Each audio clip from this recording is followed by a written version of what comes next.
नमस्कार, म नोमनाथ प्याकुरेल, मौलिक जरोकिलो पार्टी सर्वोच्च परिषद सदस्य। आज स्वाधीन अर्थतन्त्रमा हाम्रो प्रयास भन्ने विषयमा म मेरो आफ्नो धारणा राख्न गइरहेको छु। यो धारणा राख्दै गर्दाखेरि म यो अभियानका आह्वानकर्ता युगद्रष्टा डाक्टर निर्मल मणि अधिकारी प्रति म कृतज्ञता व्यक्त गर्न चाहन्छु, किनभने मैले यो बौद्धिक अभ्यास गर्नका लागि जुन पृष्ठभूमि पाएको छु, यसका लागि उहाँलाई मैले कृतज्ञता व्यक्त गर्नै पर्दछ। र अब समयलाई खेर नफालिकन आजको प्रसङ्गपट्टि म जान चाहन्छु। नेपाली समाजमा जब हामी अर्थतन्त्रको कुरा गर्छौँ, हामी सबैलाई ज्ञात भएको कुरा के भने हामी परनिर्भरतामा छौँ र हाम्रो परनिर्भरता एउटा नियति हो भन्ने हामी सबैलाई लागिरहेकै छ। किनभने एकापट्टि खुल्ला सिमाना भएको, खास गरी तीनपट्टि सिमाना भएको भारत छ र अर्कोपट्टि विषम भौगोलिक परिस्थिति भयो भने पनि असाध्यै ठुलो आर्थिक घाटा बेहोरिरहेको, व्यापारमा वैदेशिक व्यापारमा आर्थिक घाटा बेहोर गरिरहेको चीन छ। यस्तो स्थितिमा हामीले नेपालको अर्थव्यवस्थालाई कसरी सुदृढ तुल्याउन सकिन्छ, हामी कसरी आत्मनिर्भर बन्न सक्छौँ र आफ्नो स्वाधीनता कसरी कायम राख्न सक्छौँ भन्ने कुरा हामी अहिले तत्कालीन जो परिस्थिति छ त्यो परिस्थितिलाई मात्रै निहाल्ने हो भने हामी ठुलो चक्रव्यूहमा पर्न सक्छौँ। तर फेरि के छ भने नेपालको जो इतिहास छ, नेपालको इतिहासका बारेमा विभिन्न विद्वानहरूका आफ्ना धारणाहरू होलान्, तर एउटा अकाट्य प्रमाण के पनि छ भने नेपाल सर्वप्राचीन राष्ट्रहरूमध्ये एक राष्ट्र हो र विभिन्न यो आप्त प्रमाणहरू, ग्रन्थ प्रमाणहरू र विभिन्न अभिलेखहरूबाट के सिद्ध हुन्छ भने नेपाल सर्वप्राचीन राष्ट्रहरूमध्ये एउटा राष्ट्र हो र नेपालले आजको समयसम्म नेपालले आफ्नो सार्वभौम सत्ता अविच्छिन्न रूपमा अभ्यास गर्दै र हस्तान्तरण गर्दै अगाडि बढेको पनि सत्य हो। यस परिस्थितिबाट हामीले हेर्दाखेरि के देखिन्छ भने नेपाल भौगोलिक रूपमा, जनसाङ्ख्यिक रूपमा अथवा अर्थतन्त्रको हिसाबले दुई ठुला भीमकाय राष्ट्र चीन र भारतबाट भूपरिवेष्टित भएको स्थिति छ र अर्कोतर्फ नेपाल सर्वप्राचीन राष्ट्रहरूमध्ये एक हो। नेपालको सिमाना कुनै बेलामा विशाल क्षेत्रफलमा फैलिएको होला र अहिले हामी सङ्कुचित रूपमा हामी बस्नु परेको हुन सक्छ, तर जे भयो भने पनि नेपालको आफ्नो जो मूल थलो थियो, मूल भूमि थियो, त्यो मूल भूमिबाट अलिकति हामी खुम्जिएको अवस्थामा हामी सार्वभौम सत्ताको अविच्छिन्न अभ्यासको क्रममा छौँ र यो अभ्यासको क्रम अझ कायम रहने कुरामा हामी दृढ विश्वास छौँ। अब हामीलाई प्रश्न उठ्न सक्छ, नेपाल यस्ता दुई विशाल भीमकाय राष्ट्रहरूको बीचमा कसरी सार्वभौम रहन सक्यो? यो कुनै एउटा संयोग मात्रै होइन, किनभने नेपालमा त्यस्तो कुनै दैविक शक्ति छ, सामाजिक, सांस्कृतिक, आर्थिक अथवा मनोवैज्ञानिक र सभ्यतागत जो पृष्ठभूमि छ, त्यो पृष्ठभूमिले पनि नेपालको स्वतन्त्रता, नेपालको सार्वभौम सत्ता र नेपालको अखण्डतालाई आजका मितिसम्म पनि कायम राख्न सकेको इतिहासलाई हामी भुल्नु हुँदैन। अब प्रसङ्ग त जता पनि लान सकिन्छ, तर म आजको खास प्रसङ्ग अर्थतन्त्रमा केन्द्रित हुनुपर्ने भएको कारणले गर्दाखेरि म विषयान्तर नभइकन नेपालको अर्थव्यवस्थापट्टि म केन्द्रित रहन चाहन्छु। नेपालले भारतको दृष्टिकोण राख्ने कि चीनको दृष्टिकोण राख्ने? अहिले नेपालमा विद्यमान जो समस्या छ, राजनीतिको समस्या, सामाजिक समस्या, सांस्कृतिक समस्या, जति पनि समस्याहरू छन्, त्यसमा कहाँनिर त्रुटि हुन गयो भने नेपालले चीनको दृष्टिकोण राख्ने कि भारतको दृष्टिकोण राख्ने? भारतपट्टि फर्केर भारतको पर्सपेक्टिभबाट नेपाललाई निहाल्ने हो कि चीनको पट्टि फर्केर चीनिया पर्सपेक्टिभबाट नेपाललाई निहाल्ने? यो दुईटै कुरामा वाद विवाद भइरहेको छ, हानाथाप भइरहेको छ, माथा पिछे भइरहेको छ। तर यसै बिचमा जरोकिलो महाअभियान र मौलिक जरोकिलो पार्टीले नेपाल केन्द्रित दृष्टिकोणलाई अगाडि सारेको छ। त्यस हिसाबले हेर्दाखेरि पनि के छ भने नेपालमा नेपालको समृद्धिका लागि, नेपालको समुन्नतिका लागि अर्थतन्त्रमा हामीले केही न केही काम गर्नै पर्छ र यो अर्थतन्त्रको प्रयास, यो अर्थतन्त्रको प्रयत्न, यो अर्थतन्त्रको जो सकारात्मक प्रयोग छ, यो प्रयोग कहाँबाट सुरु गर्नुपर्छ र यसको अन्त्य कहाँ हुन सक्छ भन्ने कुराको हामीले आकलन गर्नै पर्छ। यस हिसाबले हेर्दाखेरि के छ भने न हामी चीनसँग प्रतिस्पर्धा गर्न सक्ने स्थितिमा छौँ अहिले नै, न हामी चाहिँ भारतसँग प्रतिस्पर्धा गर्ने स्थितिमा छौँ, किनभने खरबौँको व्यापार घाटा अहिले हामीले चीनसँग पनि गरिरहेका छौँ र खरबौँ व्यापार घाटा, खरबौँ रुपियाँको व्यापार घाटा हामीले भारतसँग पनि गरिरहेका छौँ। यस्तो परिप्रेक्ष्यमा हामी अहिले प्रतिस्पर्धाको चरणमा होइन, हामी अहिले स्वाधीन अर्थव्यवस्थाको बारेमा हामी यो चाहिँ सत्सङ्ग गर्न अनिवार्य छ। यस हिसाबले हेर्दाखेरि फेरि प्रश्न उठ्छ, अहिले पनि कतिपय विद्वानहरूलाई लाग्न सक्छ, राजनीतिक पृष्ठभूमि भएका विद्वानहरू अनि राजनीतिज्ञहरूलाई त कतिसम्म पनि लागेको छ भने भारत र चीनको सहयोग बिना हामी केही पनि गर्न सक्दैनौँ भन्ने किसिमको एउटा चाहिँ मनोरोग अथवा एउटा मनोदशामा उहाँहरूले गुज्रिरहनु भएको छ। किनकि जति पनि नेपालमा चाहिँ क्रियाशील, खास गरी सत्ता केन्द्रित र सत्तावृत्तमा रहेका जति पनि राजनीतिक दलहरू छन्, ती राजनीतिक दलहरूको जरो अथवा किलो, उनीहरूको उत्पत्ति अथवा यिनीहरूको केन्द्रीयता त्यतैपट्टि चाहिँ भएको र विदेशी प्रतिमानलाई उनीहरूले चाहिँ आत्मसात गरेको कारणले गर्दाखेरि उनीहरूले नेपाली दृष्टिकोण होइन, अर्थतन्त्रमा पनि, राजनीतिमा पनि, समाजतन्त्रमा पनि, संस्कृति तन्त्रमा पनि नेपाल केन्द्रित दृष्टिकोण राख्न सकेको स्थिति छैन। तर हामी चाहिँ के भन्छौँ भने जरो किलो महाअभियान र मौलिक जरो किलो पार्टीको तर्फबाट हामीले भन्न सक्ने कुरा, हामीले चाहिँ सगौरव भन्न सक्ने कुरा के हो भने हामी नेपाल केन्द्रित दृष्टिकोणबाट हामी नेपाललाई हेर्छौँ, नेपालको अर्थव्यवस्थालाई हेर्छौँ, समाजतन्त्रलाई हेर्छौँ, शिक्षा तन्त्रलाई हेर्छौँ, राजनीति तन्त्रलाई हेर्छौँ र नेपाली समाजका बहुआयामिक पक्षमा नेपाल केन्द्रित दृष्टिकोण हामी राख्छौँ। यस हिसाबले हेर्दाखेरि हामीलाई कुनै अन्यल, कुनै अलमल अथवा कुनै किसिमको चाहिँ होइन यो चाहिँ दुविधा छैन, किनभने अर्थतन्त्रमा पनि हाम्रो नेपाली दृष्टिकोण सम्भव छ। अब नेपाली दृष्टिकोण नराख्दा र यो उदार चरित्रको वैश्विक मान्यतालाई मात्रै हामीले आत्मसात गर्दाखेरि पनि नेपालको केन्द्रीयता स्थापित हुन सक्ने थुप्रै तथ्याङ्क र प्रमाणहरू चाहिँ उजागर भइरहेका छन्। त्यो अर्थतन्त्रको क्षेत्रमा पनि उजागर भएका छन्, समाजतन्त्रको क्षेत्रमा, राजनीति तन्त्रको क्षेत्रमा, मनोविज्ञान लगायत समाजका बहुआयामिक पक्षमा पनि नेपालको केन्द्रीयता स्थापित हुँदै गइरहेको छ। तर यो स्थितिलाई पनि हामीले चाहिँ अगाडि बढ्ने हो भने, यो स्थितिबाट अगाडि बढ्ने हो भने हामी के पाउँछौँ भने यदि हामीले नेपाल केन्द्रित दृष्टिकोणलाई नेपाली समाजको मूलधारमा स्थापित गर्न सक्यौँ भने के कुराहरू प्रकटित होलान् हामी अनुमान गर्न सक्छौँ। त्यस कारणले गर्दाखेरि के छ भने जरो किलो महाअभियानले नेपाललाई वैश्विक संरचना जो निरन्तर रूपमा बदलिएको छ, यो निरन्तर रूपमा बदलिएको वैश्विक संरचनामा नेपालको केन्द्रीयता हामीले चाहिँ दाबी गरेका छौँ।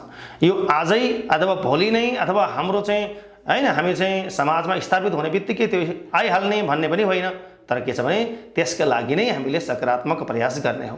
त्यस कारणले गर्दाखेरि स्वाधीन अर्थतन्त्रमा हाम्रो प्रयास भन्ने विषयमा म केही विचारहरू राख्न गइरहेको छु। नेपाल केन्द्रित दृष्टिकोण स्थापित गर्ने अर्थतन्त्रमा अथवा स्वाधीन अर्थतन्त्रमा हामीले पहिलो प्रयास हामीले कहाँनिर गर्नुपर्छ भने पर्यावरण मैत्री अर्थव्यवस्था, किनभने पर्यावरणको दोहन गर्ने जो अर्थव्यवस्थाहरू संसारमा अहिले क्रियाशील छन्, त्यो पुँजीवादी अर्थव्यवस्था होस्, समाजवादी अर्थव्यवस्था होस् अथवा त्यो चाहिँ मिश्रित किसिमको अर्थ प्रणाली नै किन नहोस्, जे नाम दिए भने पनि तिनको चरित्र चाहिँ दोहन प्रणालीमा आधारित छ, मास एक्सप्लोइटेसनमा आधारित छ, मास प्रोडक्सन र असाध्यै ठुलो नाफा अथवा निर्लज्ज नाफा कमाउने प्रवृत्तिपट्टि उनीहरू चाहिँ आकर्षित छन्, उतापट्टि निर्देशित छन्। हाम्रो चाहिँ कर्तव्य के छ भने हामी सरिदय दर्शनका अनुयायी भएको कारणले गर्दाखेरि हामीले पर्यावरण मैत्री अर्थव्यवस्थालाई हामीले संस्थागत गर्न पर्छ। यसो गरियो भने के हुन्छ भने नेपालको जो विशिष्ट किसिमको अर्थव्यवस्था छ हैन, जुन परम्परागत अर्थ प्रणाली छ, जसलाई हामीले चाहिँ सैद्धान्तिकरण गर्दाखेरि हाम्रो युगद्रष्टा डाक्टर निर्मल मणिक अधिकारीले चाहिँ नेपाली अर्थव्यवस्थालाई चाहिँ सैद्धान्तिकरण गरेर उहाँले सरिदय अर्थव्यवस्था भनेर जो भनिराख्नु भएको छ, त्यस स्थितिमा हामी पुग्छौँ। त्यस कारणले गर्दाखेरि हामीले पर्यावरण मैत्री हैन पर्यावरण मैत्री अर्थव्यवस्थामा हामी आउनै पर्छ। यो हामी पनि आउनुपर्छ र हाम्रो माध्यमबाट हामीले पर्यावरण मैत्री अर्थव्यवस्थाको चाहिँ सफल अभ्यास गर्न सक्यौँ, सफल प्रयोग गर्न सक्यौँ भने ढिलो चाँडोको कुरा मात्रै हो जसरी पर्यावरणमाथि चाहिँ ठुलो चुनौती चाहिँ खडा भइरहेको छ, त्यो स्थितिमा भोलि हैन अहिले जति पनि औद्योगिक राष्ट्र बनिएका छन् हैन, पोस्ट इन्डस्ट्रियल कन्ट्रिज पनि होलान्, कति आफ्नो आफ्नो किसिमले चाहिँ नामाकरण गरेका होलान्, तर जसरी हामीले चाहिँ पर्यावरण मैत्री अर्थव्यवस्थाको चाहिँ परिकल्पना गरिरहेका छौँ, ढिलो चाँडोको कुरा पनि मात्रै हो, उनीहरू पनि पर्यावरण मैत्री अर्थव्यवस्थामा आउन पर्छ, किनकि हामी पर्यावरणसँग हामीले सहृदयता कायम गर्नुपर्छ, किनकि सहृदय दर्शनका हामी हिमायती हौँ। र नेपाली अर्थव्यवस्थाको कुरा गर्दाखेरि हामीले भुल्नै नहुने कुरा अर्को के छ भने कृषि अथवा कृषिको विकास नभइकन नेपालको अर्थव्यवस्थाको विकास गर्न सम्भव छैन। र नेपाली अर्थव्यवस्थाको हैन मूल अथवा आधारस्थल अथवा आधार स्तम्भ भनेको कृषि नै हो। र कृषिलाई मूल बनाएर, कृषिलाई आधार बनाएर अरू विभिन्न किसिमका अर्थव्यवस्थाको बारेमा हामी परिकल्पना गर्न सक्छौँ, त्यसको अभ्यास गर्न सक्छौँ, त्यसको प्रयोग गर्न सक्छौँ, त्यसलाई परिवर्तन गर्न सक्छौँ र त्यो गर्न पनि पर्छ। तर नेपालको अर्थतन्त्रको विकासमा कृषिलाई हामीले चाहिँ नजरअन्दाज गर्यौँ भने हामीले कुनै पनि किसिमको उपलब्धि हामीले हासिल गर्न सक्दैनौँ। त्यसकारणले गर्दाखेरि पनि कृषिलाई हामीले आधारशिलाको रूपमा हामीले मान्नै पर्छ। नेपालको जो स्वाधीन अर्थतन्त्रको हामी कुरा गर्छौँ, नेपालको स्वाधीन अर्थतन्त्रका लागि हामीले कृषिलाई हामीले अर्थव्यवस्थाको आधारशिलाको रूपमा हामी मान्छौँ। अब कृषिलाई आधारशिलाको रूपमा चाहिँ मान्ने, तर वर्तमान परिस्थिति के छ भने एकापट्टि कृषि औजारमा हामी परनिर्भर छौँ, कुनै बेलामा हामी चाहिँ कृषि सामग्रीमा, बिउ बिजनमा, विषादी लगायतका कुराहरूमा र बजारमा पनि हामी आत्मनिर्भर थियौँ। अब क्रमशः हाम्रो परनिर्भरता बढ्दै गइरहेको छ, किनकि यो परनिर्भरता भनेको चाहिँ कृषि र राजनीतिमा मात्रै भएन, यो जुन हैन विदेशी प्रतिमानलाई चाहिँ जो आत्मसात गरियो, त्यसकारणले गर्दाखेरि हामी समाजका हरेक पक्षहरूमा हाम्रो चाहिँ परनिर्भरता बढ्ने क्रममा कृषिमा पनि हाम्रो परनिर्भरता बढिरहेको स्थिति हो। त्यसकारणले गर्दाखेरि कृषि औजार, बिउ, भण्डारण तथा बजार व्यवस्थामा समेत हामी आत्मनिर्भर हुनुपर्छ। किनभने सुदूरपूर्वमा जुन चिजहरूको उत्पादन हुन्छ, कृषि उपजहरूको जो उत्पादन हुन्छ, सुदूरपश्चिममा त्यो चिज उत्पादन हुँदैन। अनि सुदूरपश्चिमका पहाडी जिल्लाहरूमा जे चिजहरूको उत्पादन हुन्छ, सुदूरपूर्वमा त्यो चिजको उत्पादन हुँदैन। अनि भौगोलिक स्थितिमा तराई, पहाड, हिमालमा जे जस्ता कृषिजन्य चिजहरूको उत्पादन भइरहेका हुन्छन्, ती चिजहरू चाहिँ हामी एकापट्टि कनेक्टिभिटी पनि गर्न सक्छौँ, एकअर्कापट्टि हामी चाहिँ अन्तर सम्बन्ध पनि स्थापित गर्न सक्छौँ र त्यसलाई हामी विशिष्टताको रूपमा विकास पनि गर्न सक्छौँ। यसरी अहिले हामीले सोचेका छैनौँ, अथवा जो सत्ताको केन्द्रमा रहनुभएका राजनीतिक दलहरू छन्, राजनीतिक दलका नेतृत्वहरू छन्, तिनीहरूले त्यसरी सोचिरहेका छैनन्। उनीहरूलाई के लाग्दैछ, अमेरिकाको जस्तो अर्थतन्त्र, चीनको जस्तो अर्थतन्त्र, भारतको जस्तो, जापानको जस्तो जहाँ अहिलेको स्थितिमा चाहिँ विकसित भनिएका राष्ट्रहरू छन्, तिनीहरूलाई चाहिँ उनीहरूले चाहिँ आफ्नो चाहिँ आदर्श मानेका छन्, प्रतिमान मानेका छन्। हाम्रो चाहिँ त्यस्तो पद्धति होइन। हामीले चाहिँ हाम्रो स्थिति जहाँ हो, हामी जहाँ छौँ त्यहीँबाट हाम्रो चाहिँ यात्रा सुरु गर्नुपर्ने भएको कारणले गर्दाखेरि हामीले नेपाल केन्द्रित दृष्टिकोण राख्छौँ र अर्थव्यवस्थामा पनि कृषिलाई हामीले चाहिँ अर्थव्यवस्था, नेपाली अर्थव्यवस्थाको आधारशिलाको रूपमा मानेर कृषिलाई मूल गरेर, कृषिलाई पहिलो प्राथमिकतामा राखेर कृषि सँगसँगै अरू अर्थव्यवस्थाका पाटाहरूलाई पनि हामी सँगसँगै समेट्छौँ। यसरी हेर्दाखेरि हामी के देख्छौँ भने अहिले समस्या कहाँनिर हो हैन, कृषिको विकास किन हुन सकेन भन्दाखेरि हामीले दुई तीनवटा कुरालाई हामीले चाहिँ पोइन्ट आउट गर्नुपर्ने हुन्छ। जस्तो अहिलेको तत्कालीन कृषि व्यवस्था अथवा अर्थव्यवस्थालाई पनि हामीले हेर्ने भने के देखिन्छ भने उत्पादनमा पनि समस्या छ र वितरणमा पनि समस्या छ। उत्पादन र वितरण दुईटैमा समस्या छ। अर्कोपट्टि हामीले हेर्ने भने के देखिन्छ भने नीतिमा पनि समस्या छ र कार्यान्वयनमा पनि समस्या छ। यो समस्या सर्वत्र छ, सबैतिर समस्या छ। अर्थव्यवस्थामा पनि समस्या छ, राजनीतिमा पनि समस्या छ। अरू किसिमका समस्याका हामी चाहिँ केन्द्रित भएनौँ। अहिले हामी कृषि र नेपाली अर्थव्यवस्थाका समस्याहरूमा हामी केन्द्रित रहँदाखेरि हामी के निष्कर्ष निकाल्छौँ भने नेपाली अर्थव्यवस्थामा उत्पादनमा पनि समस्या छ, वितरणमा पनि समस्या छ, नीतिमा पनि समस्या छ र कार्यान्वयनमा पनि समस्या छ। समस्या छ भनेर हामी आत्तिने, अतालिने, बिथुलिने हैन, अनि सत्तामा रहेका जति पनि राजनीतिक दलहरू छन् तिनीलाई ललकार्ने, दुत्कार्ने अथवा तिनीहरूलाई गाली गर्ने, प्रतिक्रियात्मक बन्ने पनि हाम्रो पद्धति होइन। हामी एउटा चाहिँ जिम्मेवार नागरिक र नेपाल केन्द्रित दृष्टिकोण राखेका अभियन्ताका हामी चाहिँ अभियन्ता भएको कारणले गर्दाखेरि हामी यी समस्या छन् भन्ने कुरा हामी थाहा पाइसकिसकेपछि अब यसको समस्याको समाधान हामी कसरी गर्ने भन्ने कुरामा पनि हामी त्यति नै केन्द्रित छौँ, त्यति नै चिन्तित छौँ र त्यति नै हामी चाहिँ त्यसको लागि चाहिँ प्रयासरत पनि छौँ। त्यस कारणले गर्दाखेरि अब हामीले गर्नुपर्ने कुराहरू के हुन् भने कृषिलाई मूल बनाएर उद्योग, व्यापार, पर्यटन लगायत अरू अर्थतन्त्रका पाटाहरू, आयामहरूलाई हामीले प्रवर्धन गर्नुपर्छ। र अहिले पछिल्लो समयमा जो विश्व सङ्कटको रूपमा स्थापित भएको र राष्ट्रिय सङ्कटको रूपमा पनि त्यसले चाहिँ प्रभाव पारेको जो कोभिड-19 छ, महाव्याधि, यो महाव्याधिको समयमा हामीले निहाल्ने हो भने हैन, हरेक चाहिँ के छ भने समस्यामा समाधानका पनि केही उपाय हुन्छन्।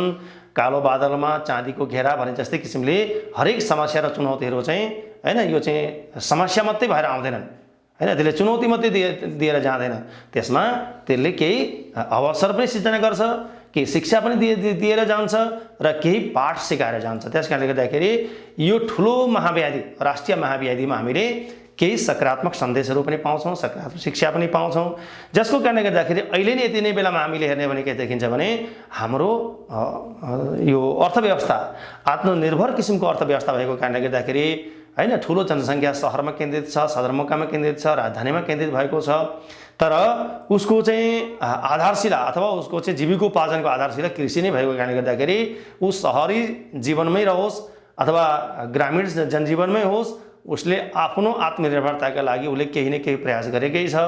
अहिले पछिल्लो समयमा जो सहरमा केन्द्रित भएको जनसङ्ख्या छ त्यसले चाहिँ आफ्नो कार्यसाबारीको प्रयोग गरेको छ, छतको प्रयोग गरेको छ हैन।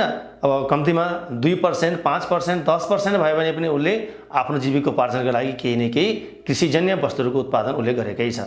र जसको गाउँमा आफ्नो सम्बन्ध छ, सहरमा पनि बसेको छ, गाउँको जग्गा जमिन पनि छोडेको छैन, गाउँबाटमा पनि उसको सम्बन्ध छ भने उसले गाउँमा फर्केर हैन कुनै न कुनै किसिमले चाहिँ कृषिजन्य वस्तुहरूको उत्पादनमा केन्द्रित भएको छ। जसको कारणले गर्दाखेरि के देखिन्छ भने यस किसिमका महाव्याधिहरूमा स्वाधीन अर्थतन्त्रले के गर्दो रहेछ हैन, यस्ता समस्याहरू महाव्याधिहरूमा बाट आएको जो सङ्कट छ, सङ्कट व्यवस्थापनमा त्यसले महत्त्वपूर्ण भूमिका निर्वाह गर्दो रहेछ। त्यस कारणले गर्दाखेरि पनि के छ भने सङ्कटमा आत्मनिर्भर कृषिको महत्त्व उजागर भएको छ।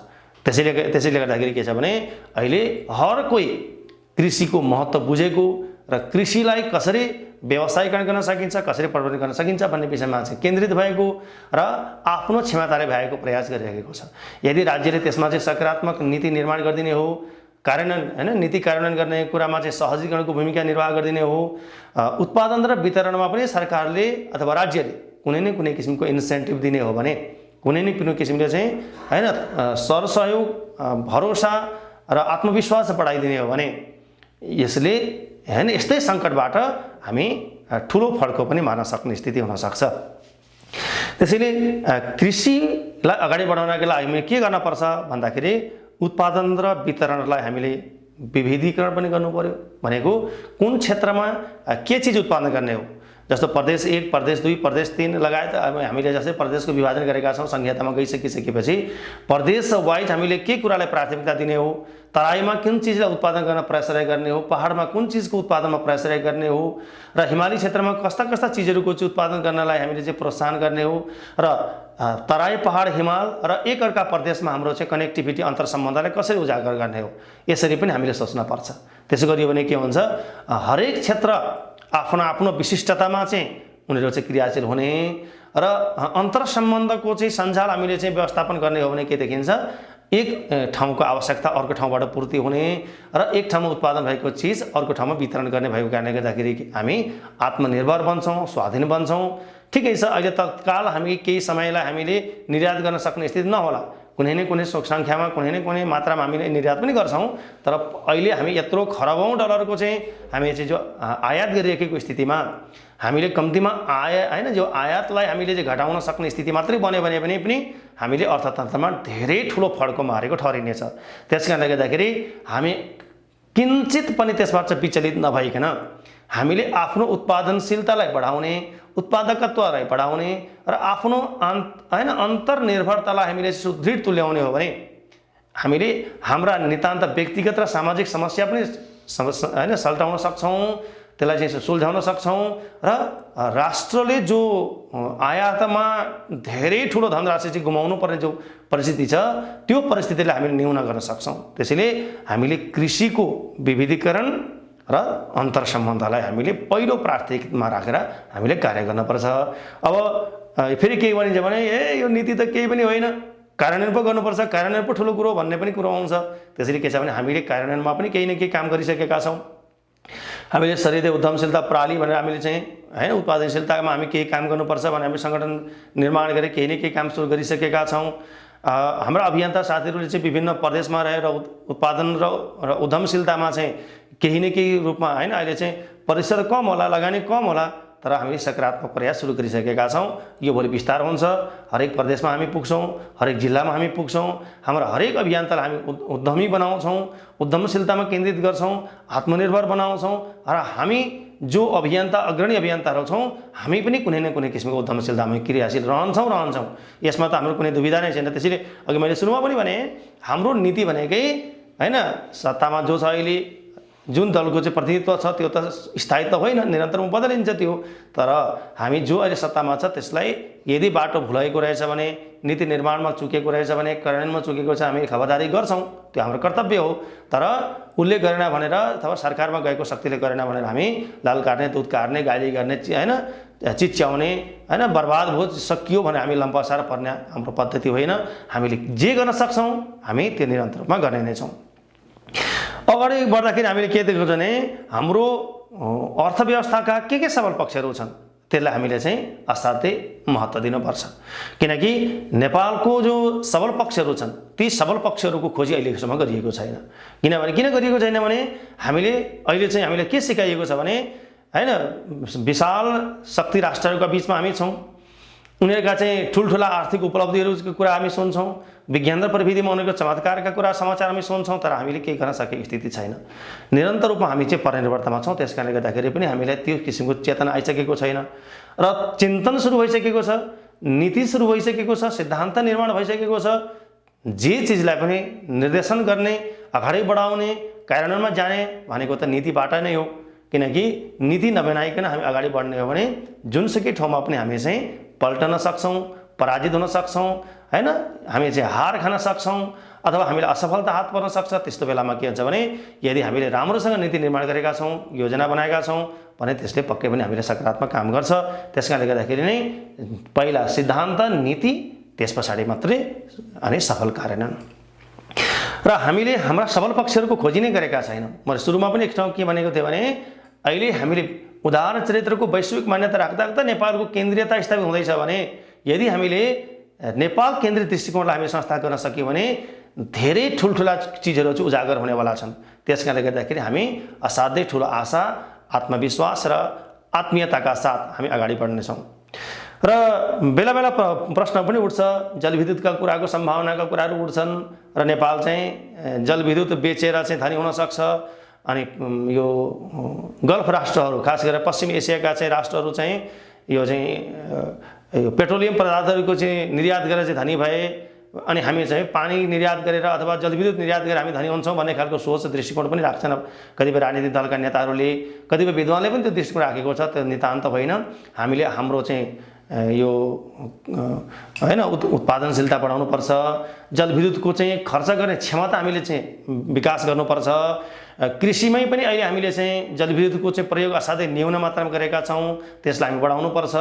विलासिता र घरायसी कुराका लागि मात्रै जलविद्युतको चाहिँ खर्च गर्ने होइन कि उत्पादनमा, कृषि उत्पादनमा, उद्योगमा हैन सेवामा लगायत अरू क्षेत्रमा पनि हामीले ऊर्जालाई प्रयोग गर्न सक्छौँ। त्यसैले आफ्नो यो उपभोग गर्ने क्षमता हामीले चाहिँ बढाउनुपर्छ, निर्यात गर्ने होइन। किनभने नेपालको जो भौगोलिक स्थिति छ त्यो भौगोलिक स्थितिले गर्दाखेरि पनि नेपालमा ठुला र भीमकाय जलविद्युतहरूको निर्माण गर्न सम्भव छैन र त्यो प्राकृतिक रूपमा पनि सम्भव छैन र निर्यात गरेर धनी हुन्छ भने सपना नदेखे पनि हुन्छ। किनकि नेपालको जो भौगोलिक अवस्थिति छ, पहाडमा चाहिँ पहिरोको डर, तराईमा बाढीको डर, त्यस कारणले गर्दाखेरि हाम्रो आवश्यकता कति हो र हामीलाई जति आवश्यकता पर्ने हो आवश्यकता त निरन्तर रूपमा बढ्दै जान्छ। त्यस कारणले गर्दाखेरि तत्कालमा हाम्रो आवश्यकता पूर्ति गर्दै जाने र थप आवश्यकता पर्दै गएपछि त्यति नै मात्रामा हामीले उत्पादन गर्दै जाने। त्यसरी हामीले चाहिँ कृषिलाई केन्द्रमा राखेर कृषिलाई कसरी अगाडि बढाउन सकिन्छ त्यसमा केन्द्रित भयो भने नेपालको अर्थव्यवस्थामा पनि हामी सुदृढ हुन सक्छौँ हैन, स्वावलम्बन बन्न सक्छौँ, स्वाधीन बन्न सक्छौँ र हामीले अन्ततगतमा हामीले चाहिँ आफ्नो निर्यात क्षमतालाई पनि बढाउनु पर्ने छ। विज्ञान र प्रविधिमा विकास गर्नै पर्छ, त्यो चाहिँ विश्वव्यापी ट्रेन्ड हो, त्यसमा हामी आउनै पर्छ।